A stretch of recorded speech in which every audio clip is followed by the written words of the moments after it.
lugares. E hoje vamos estudar a ocorrência da palavra na Bíblia, da palavra sofrimento. Bom, sofrimento é a palavra. Aparece 31 vezes. Claro que o verbo sofrer, né, aí já aparece mais vezes, mas a palavra mesmo, o substantivo sofrimento, aparece 31 vezes na palavra de Deus. Falei com vocês aqui uma vez sobre um grupo que tudo é prazer, prazer, prazer. Eles querem sempre ter prazer e acham que a vida consiste em você buscar o máximo de prazer que você puder. Esse é um grupo filosófico chamado os hedonistas, hedonismo, porque hedon em grego quer dizer prazer.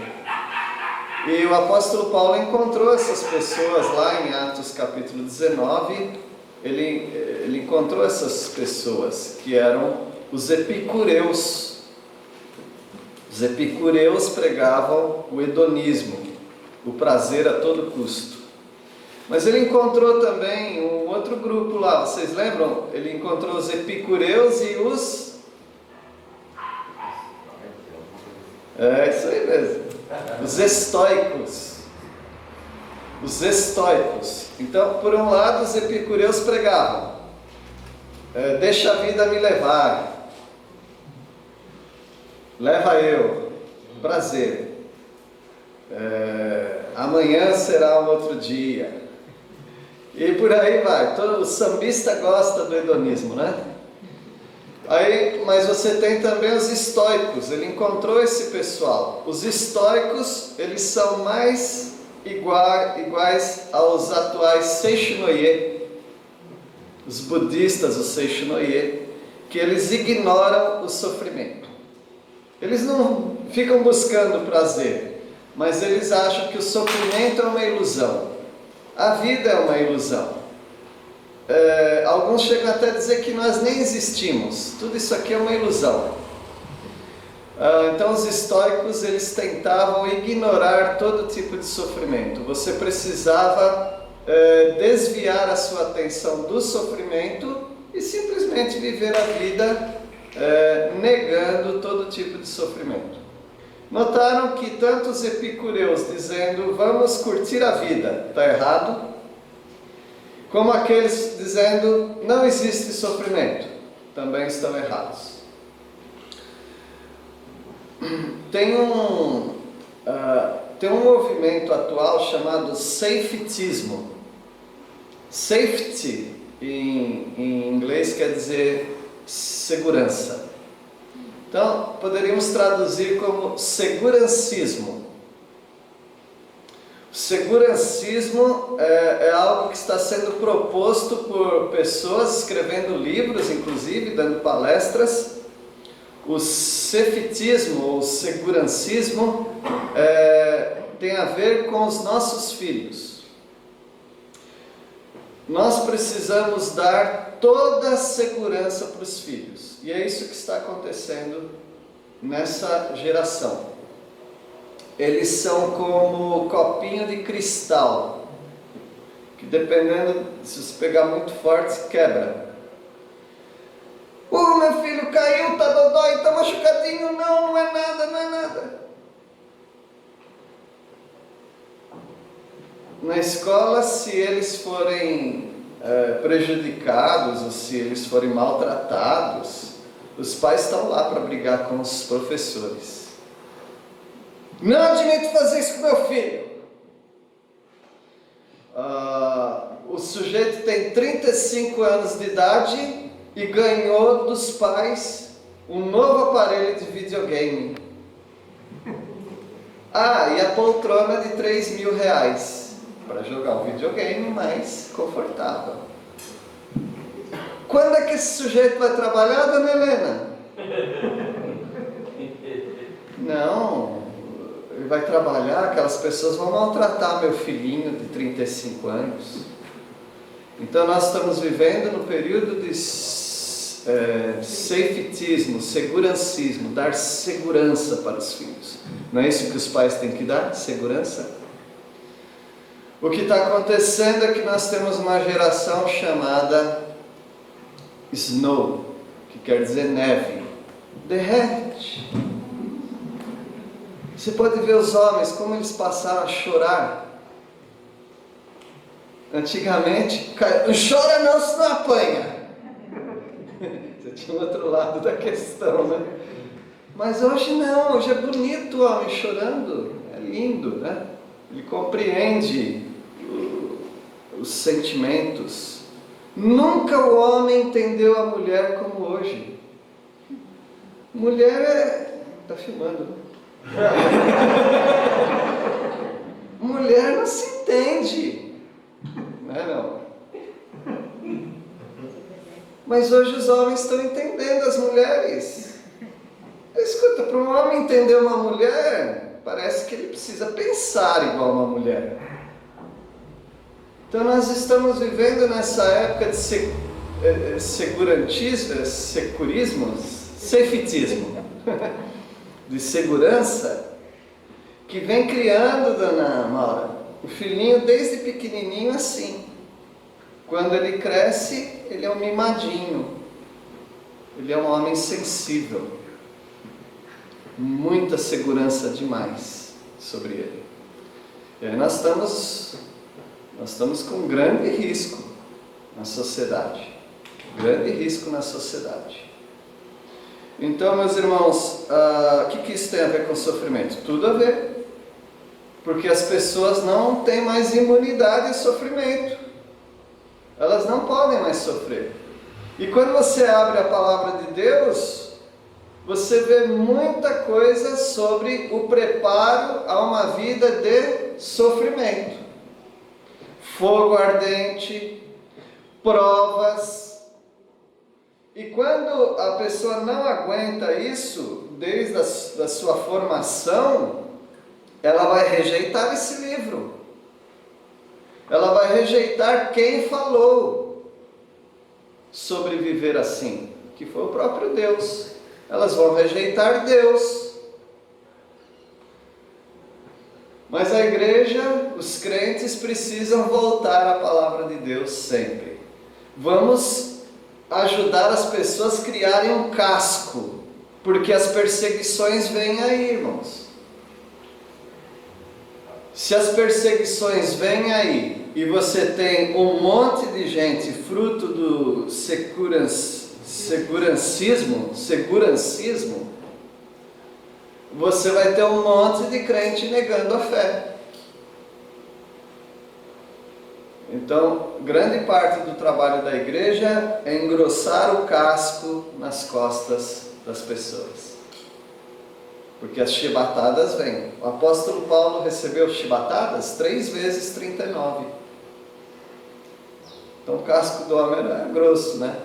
E ele falou, não vem me incomodar não, esses falsos apóstolos, porque eu trago no meu corpo as marcas de Cristo. Então será que nós vamos poder falar isso no futuro? A geração que vai vir no futuro vai conseguir falar isso? Então é preocupante. Então nós precisamos chamar a igreja ao sofrimento novamente. Por isso vamos estudar essa palavrinha, o sofrimento, e ver o que Deus fala sobre o sofrimento. Então o sofrimento começou no Éden por causa do pecado. Gênesis 3,16, alguém quer ler? Gênesis 3,16.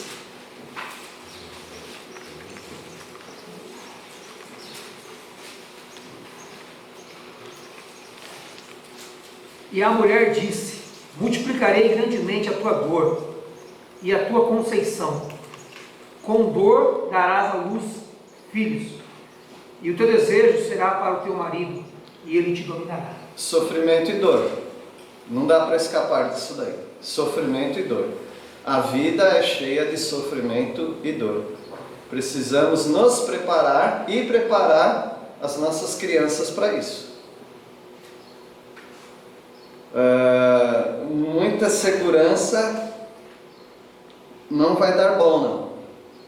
Muita segurança não vai ser bom.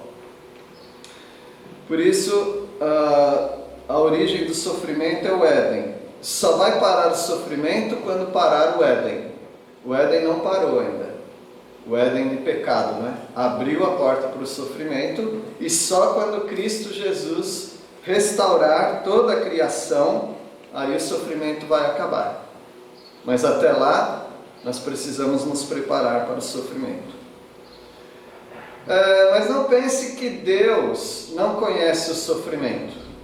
O pai que vê a criança cair e fica de longe, porque essa é a atitude certa, ficar de longe, esperar que ele se levante, não é ir lá correndo para levantar e assoprar o machucadinho e fazer isso, aquilo, não. Caiu, peraí, não olha. Né? Agora, se você for, o que vai acontecer? Vai ser aquele berreiro, por causa da vergonha, não por causa da dor, por causa da vulnerabilidade. Ele me achou na minha vulnerabilidade. A criança se sente assim, começa a chorar. Deixa levantar, bate lá a poeira, né? Tira a terrinha do machucado, vai embora. É a vida. Não foi assim com você? Só que nós éramos assim e agora a gente quer proteger os nossos filhos. Mas o pai que viu o filhinho caindo e deu uma disfarçada e a criança levantou e foi brincar, ele esteve o tempo todo de olho na criança, não esteve?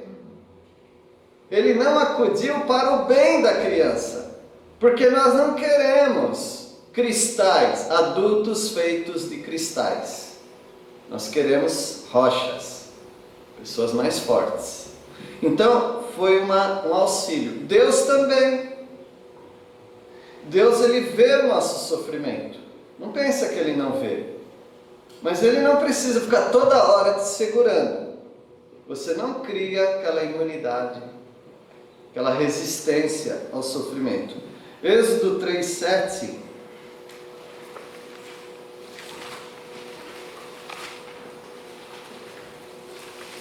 Segurancismo. A gente não usa essa palavra, né? Segurancismo. Êxodo 3:7. Alguém pode ler, por favor.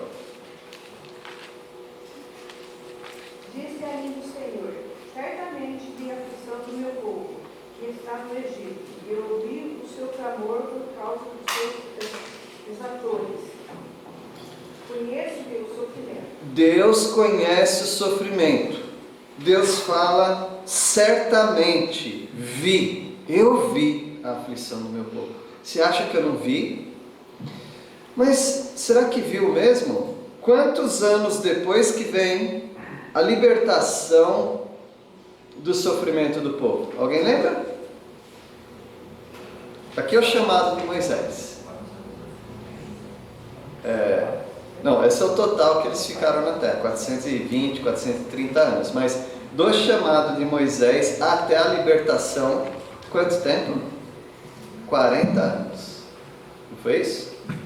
Ele não vai sair daqui e ficar em Midian, pastoreando lá o rebanho do futuro sogro, 40 anos? Como que alguém vê a aflição, vê o menino Israel caindo, ralando o joelho e não cuidando? 40 anos. Porque o sofrimento é 80, né? O sofrimento todo é 80, porque ele tem mais 40 no deserto, né? Não é isso? 40 de quando ele chama Moisés já tinha 40, Isso. e ele espera mais 40, né? Mais 40. Exatamente. Então, e aí eles vão ter todo esse sofrimento. Mas mesmo assim Deus está dizendo, eu vi a aflição, ouvi o clamor, conheço o sofrimento, mas vou deixar ainda. E deixou o povo ainda. Então o sofrimento veio no Éden, Deus vê o sofrimento, mas isso não quer dizer que ver e agir para tirar o sofrimento na hora é o plano de Deus. Nem sempre é assim que ele faz. O ímpio sofre, também sofre. Qual a diferença do crente e o ímpio? O ímpio sofre sem esperança. Então aí ele tem que partir para um dos dois lados. Quando ele não vai para Deus e acha refúgio em Deus, o ímpio, ou ele vai deixar a vida levar, ele vai curtir a vida, tentar anestesiar o sofrimento com diversão, ou ele vai dar uma de monge oriental, buscar o nirvana, ficar numa oração transcendental até acabar tudo de si mesmo, o seu sofrimento, vai virar zen, achando que não tem sofrimento. Quanto a filhos, já falaram como que resolve problema de filho, que não quer trabalhar, não quer fazer isso, é o boleto cura tudo. O primeiro boleto para ele, está aqui, você vai ter que trabalhar para pagar isso aqui agora. Então você não pode ficar simplesmente falando não tem sofrimento. Lógico que tem sofrimento. Tem conta para pagar, tem remédio para comprar, tem exames de saúde para fazer, tem um monte de coisa para planejar a vida. É sofrimento. Não vai ficar rezando aí, orando, achando que tudo vai sumir só de pensar em coisas positivas e boas. O ímpio sofre também, gente. Só que ele tem os mecanismos dele. Ou ele deixa tudo para trás, bagunçada a vida dele, começa a se divertir. Ou ele finge que não está sofrendo, mas a questão é que ele sofre. Só que ele sofre sem esperança. Vamos ler Salmo 32, 10. Qual salmo foi lido hoje? 32. Exato. Aí. Salmo 32. Wesley leu, né? Salmo 32, 10. Alguém pode ler? Um sofrimento terá de curtir, mas que confia no Senhor, a misericórdia não se tirar. Isso, o ímpio curte sofrimento também. Está curtindo o sofrimento, ou está curtido, né? Está lá. E o que confia no Senhor? Ele também tem sofrimento, só que a misericórdia de Deus o assiste. Não ignore o sofrimento, ele existe. Ele existe, Anderson. Bastante. Na sua família tem sofrimento? Misericórdia bastante. Misericórdia tem bastante também. Nós não estamos ignorando, nós estamos buscando a misericórdia do Senhor. O sofrimento às vezes parece insuportável. Parece que não vai dar. Não sei se você já teve alguma dor que você falou, não vou aguentar. Dor na coluna, nas costas, no pescoço, no ouvido. Teve sofrimento no olho, né? Cólica renal. Então, tem sofrimento físico que você fala, vou morrer. É interessante, Deus é tão bom que tem um dispositivo dentro de você, eu não sei como é que funciona, que dependendo da dor, desliga, tic, você desmaia. Deus faz isso. Então, parece que você não vai aguentar uma dor física. No entanto, a dor emocional também. Parece que você não vai aguentar. Fala, não, dessa aqui eu não passo. Mas Deus tem a maneira dele. Vamos ler Jeremias 45, 3. Nós estamos nos preparando com esse estudo aqui, nós já estamos lembrando que existe sofrimento. E nós precisamos falar para os nossos filhos pequenos que a vida é dura. Tem sofrimento sim. Jeremias 45, 3. Quem quiser pode ler.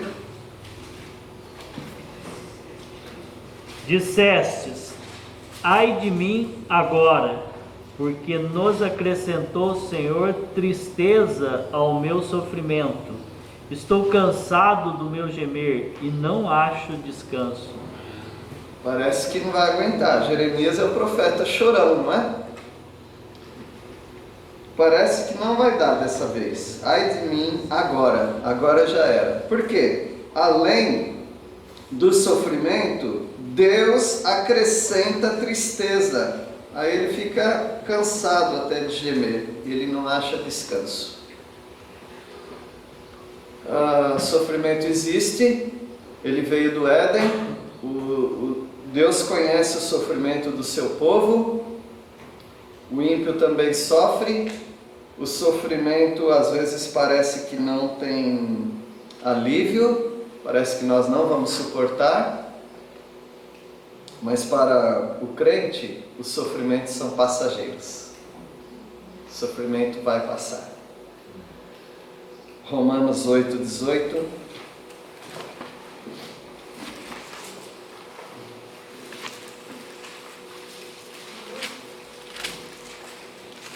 Interessante, dor de dente, não é? Nós estamos numa época, meus irmãos, que nem dor de dente as pessoas sabem mais o que é. Quando a gente era criança, o dente ia apodrecendo, e doendo, e inflamando, e inchando. Há algumas pessoas que têm uma cicatriz na bochecha. Você fica pensando, o que é essa cicatriz na bochecha? Abscesso. Antigamente o dente dava abscesso, furava, tanta inflamação. Não tinha dentista era caro, e uma série de coisas aí, dá até um sofrimento só de lembrar. Dependendo do lugar, a gente nem sabia o que era médico, era dentista. Exatamente. Era lá no meio do mato, fazendo cigarro de enxu o chapéu, era um enxu, uma vez que dava um chapéu assim, e meu pai falava, tira aquilo lá, faz um cigarro e bota a fumaça no lugar do dente e fica lá esperando se passa. E você lá gemendo, uma bochecha cheia de fumaça, não passava nada. Era incrível. Olha, para quem tem aí perto dos 60 ou talvez 50, tinha um remedinho na farmácia chamado 1 minuto. Alguém lembra disso daí?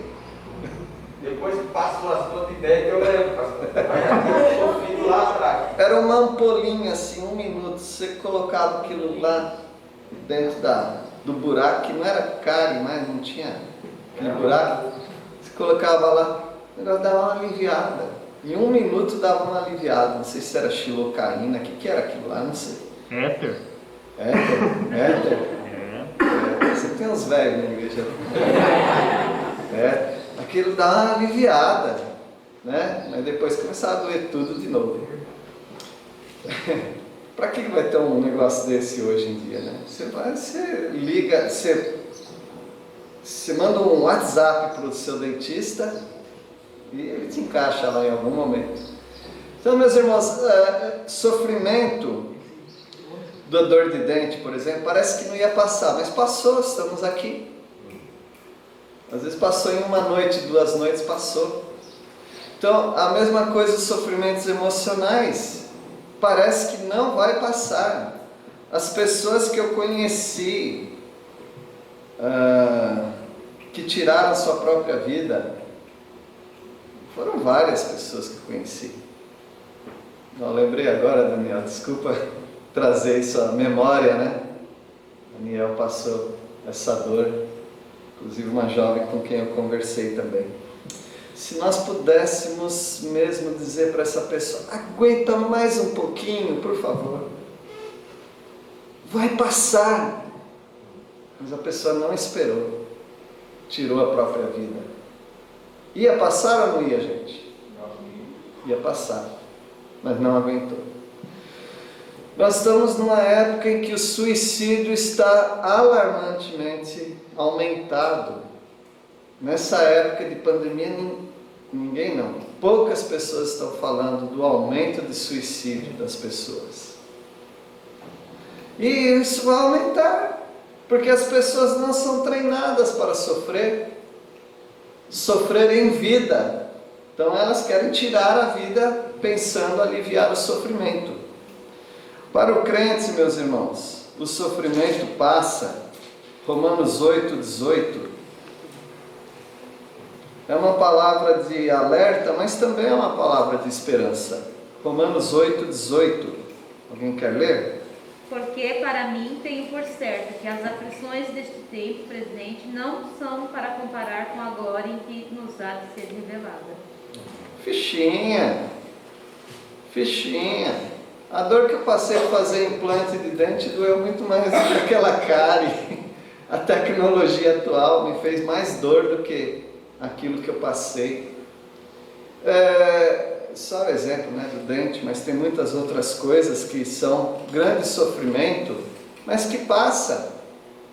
Não são para comparar. Pega todo o peso que você tem hoje na sua vida, durante todos os anos que você vive, vai viver, e coloca num prato da balança, aquelas balanças com prato, né? Coloca ali. A impressão que dá é, subiu o outro prato, é muito pesado. Agora vamos colocar aqui, no outro lado do prato, a glória que vai ser revelada, as delícias que você vai ter com o Senhor Jesus, na glória imensa do Pai. O prato vai dar uma guinada para baixo, que o seu sofrimento vai ser peso-pena. É isso que a palavra de Deus está dizendo, que o seu sofrimento hoje, comparado com o que você vai ter na glória futura, ele não é absolutamente nada. Dá para passar tranquilamente tudo isso. Deus vai te abençoar, Deus vai te ajudar. Essa é a esperança do crente. Por isso que tinha pessoas que iam para a arena enfrentar feras, leões, tigres, aqueles bichos, ou enfrentariam a decapitação. Elas enfrentavam qualquer coisa, porque elas tinham a esperança: depois disso aqui, eu tenho a glória. John Hus, na Boêmia, se tornou depois Tchecoslováquia, estava lá na fogueira, amarrado naquele pau, queimando naquele piche, aquele fogo, e cantando louvores ao Senhor.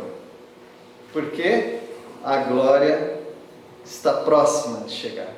Então, uma dor insuportável agora, mas pouquinho tempo, para depois vir a glória eterna do Senhor. Então, o sofrimento do crente é passageiro. A palavra de Deus diz até uma coisa muito estranha para os hedonistas, os epicureus, e também para os estoicos. Um que quer viver só no prazer, o outro quer ignorar o sofrimento. A Bíblia diz algo, que o sofrimento para o crente é até desejável. Aí passou dos limites. Treinar alguém para aguentar o sofrimento é uma coisa, agora do bom senso. Mas nós somos loucos por causa de Cristo. Nós acabamos de celebrar uma festa que fala de sofrimento. E o nosso prazer é participar do sofrimento. Vocês participaram do sofrimento. Só que alguns, como o apóstolo Paulo, ele falava: bom, isso aqui ainda não é suficiente no sentido de eu ter o prazer de sofrer os sofrimentos de Cristo. Imagina então se nós pudéssemos sofrer um pouquinho do que Jesus Cristo sofreu. Seria um grande prazer, porque o bom aluno é o que segue o professor, o mestre, aquele que aprende bem a lição. O apóstolo Paulo era um ótimo aluno. Ele queria participar não apenas dos ensinos de Jesus, mas também dos sofrimentos de Jesus. E ele escreve em Filipenses 3. Engraçado, é uma carta que nos fala de... Qual o maior tema de Filipenses? Os irmãos lembram? Alegria. E olha o que ele fala aí no meio do livro, da carta, Filipenses 3, versículo 10. Alguém pode ler?